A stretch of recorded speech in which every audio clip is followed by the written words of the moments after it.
వసంత వెంకటకృష్ణ ప్రసాద్ అనే నేను శాసనసభ్యునిగా ఎన్నికైనందున శాసనం ద్వారా నిర్మితమైన భారత రాజ్యాంగం పట్ల నిజమైన విశ్వాసం, విధేయత చూపుతానని, భారతదేశ సార్వభౌమాధికారాన్ని, సమగ్రతను కాపాడుతానని, నేను స్వీకరించబోయే కర్తవ్యాన్ని శ్రద్ధాశక్తులతో నిర్వహిస్తానని దైవసాక్షిగా ప్రమాణం చేస్తున్నాను.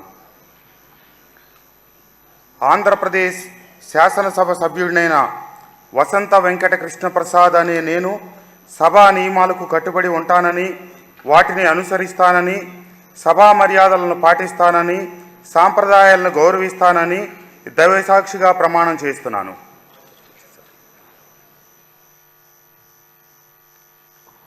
శ్రీ వెంకటకృష్ణారెడ్డి దాగుమాటి.